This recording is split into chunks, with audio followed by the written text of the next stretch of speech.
I completed my 4-week carnivore challenge. We're gonna go over how much it cost me, how much weight I lost, how many inches I lost, and all of my takeaways. So stay tuned.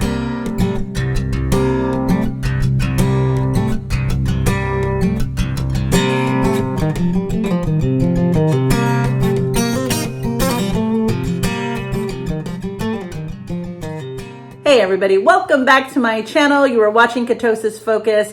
This month, or the month of February, I should say, I embarked on a carnivore challenge. And what that meant for me was eating all animal products. I was eating chicken and pork and beef, all animal products. I stayed away from dairy. I stayed away from sweeteners. I stayed away from alcohol, and I tried to walk and exercise as much as possible. I'm going to talk about how that month went, give you my overall, how much it cost me, and all of that good stuff. So let's get into it. All right, so let's start with how much this carnivore challenge cost me. So my husband and I both did the challenge, so I shopped for 2 people. In the end, at the end of the month, I added up everything that I spent on what we ate for the month of February. It came out to $527.83 for the 2 of us, which divided up between us came out to $263.92 each, which comes out to $9.10 per day per person. So a little bit on the higher side, but you know, it is what it is. Okay, that's how much we spent on the carnivore challenge. Let's talk weigh-ins. So I started the month off at 193.4 and I ended the challenge at 188.6. So that is a loss of 4.8 pounds, so pretty much 5 pounds. I want to say last time I did the carnivore challenge or the BBB and E challenge, I was probably around 6 pounds. My goal was to lose between 6 and 7, or I guess my expectation was to lose between 6 and 7. I was hoping to lose 8 to 10. So I'm a little disappointed that it was not even 5 pounds for how much I committed to this entire challenge. So 5 pounds is a loss though. I will take it. But yeah, I found it a little bit disappointing, to be honest. All right, let's talk measurements. Okay, so losing just under 5 pounds, I really wasn't expecting much in terms of inches lost, but I did pull out the tape measure and I measured myself on the first day and the last day.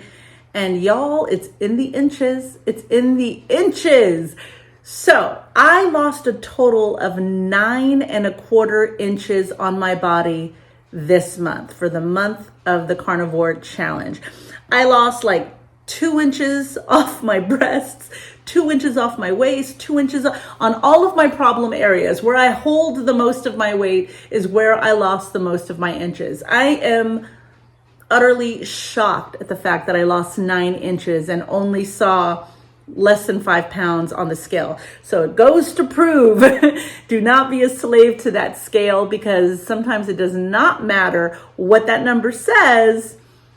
The inches, if I didn't measure myself on day 1, I think I would just sit here kind of hanging my head in defeat going, it didn't come out the way I wanted it to this month.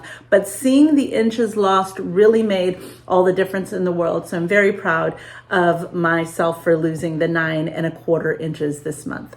All right, let's talk averages. I added up all of my calories because I tracked everything. I tracked calories, protein, fat, carbs were 0 carbs. I put them all down in my Carb Manager app and in my planner here, and I added them all up and I got an average. So I ate an average of 1,551 calories this month. My average protein was 135 grams of protein and my average fat was 108 grams of fat. I ended up walking 18 out of the 28 days. So I pretty much took the weekends off throughout the week, and most of my walks were 45 minutes to an hour each day.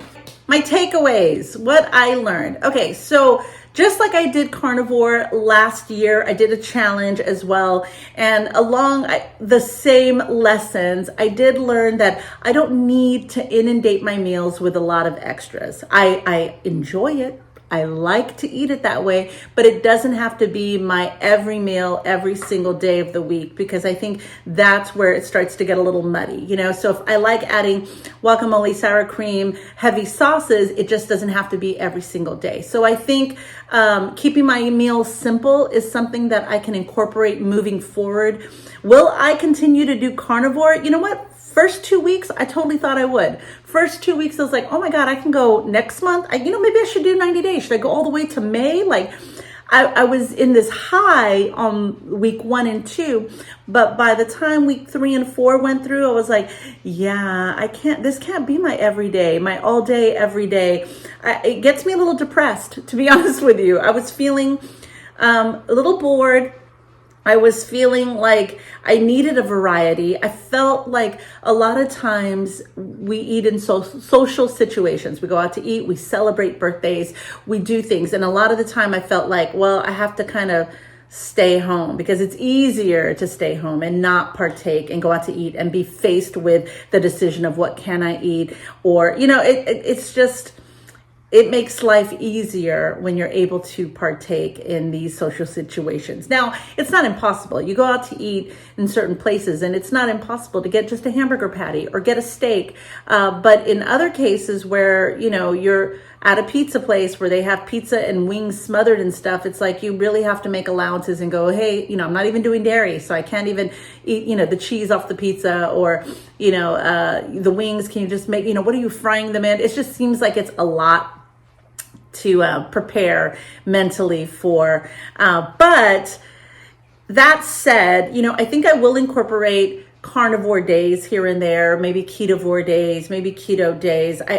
I feel like shaking things up, keeping my body guessing is not a bad thing. This month, I went through a lot of different kinds of intermittent fastings, right? There were some that I did longer fast, 24 hours, and there were some that were shorter, like 13 hours. And I alternated them every day. I didn't try to stay consistent throughout the week because I wanted my body to not kind of get complacent with that kind of fasting. So I felt like that worked for me as far as mentally. I don't know if it worked for me as far as my results. I didn't lift as much weight as I anticipated for the month of February. So I always want to get better with that. But it is something that I struggle with. I will say that, we're coming up on 5 years that I have been living this keto lifestyle.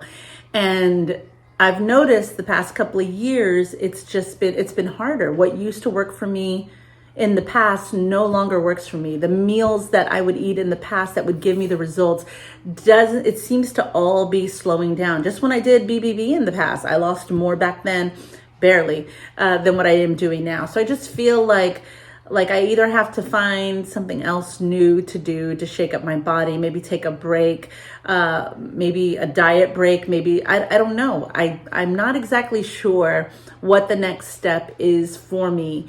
It is a little disheartening that we're coming up on year 5 and I'm still further from my goal than I was in the beginning. I mean, I started off this journey at 265 pounds. So the fact that I'm sitting here at 188 is a huge accomplishment, but I also know that I had gotten down to 169 at one point and couldn't hold on to that, and then went up into the 70s and then the 80s. And now here I am starting this carnivore challenge off in the 190s, trying to get myself back down. So I feel like it is a lot of struggle of trying to get the last few pounds to get me closer. And who knows, maybe where I'm at is where my body wants to be. Maybe when I stop, stressing or taking a break, is either when I gain weight, or is either when my body finally just decides to cooperate. Maybe it's hormones. I am getting older. It's been 5 years on this challenge or on this weight loss journey. So I think though, moving forward, I'll continue on with my keto. I think I like that, best of all. If I can have carnivore days here and there, or ketovore days here or there, then I'll continue with that. But for the most part, going strict carnivore for an entire month, shaved off, 5 pounds. So that is a win. That is good. But not nearly as much as I thought it was going to. It would have been nice to have 10 down. Then it would have probably made it a lot easier to go on month 2, month 3. So just, for considering on how sad I was feeling and how restricted I was feeling towards the end, and how I started getting all the cravings and just I feeling like the payoff really wasn't there. I felt good. And I continue want to feel good for sure moving forward. But I don't know if, it's something that I want to continue doing forever and ever and ever and ever and ever. So anyway, that's where I am on this carnivore challenge, my lessons learned this time around. That is it for today, y'all. Leave me a comment. I'd love to hear how your month went. Post it in the comments below. If you've not subscribed already, make sure to do that now. Hit that subscribe button and that notification bell so you find out when all the videos are getting posted. Give this video a like, share with a friend, all the things, and I will see you in the next one. Bye.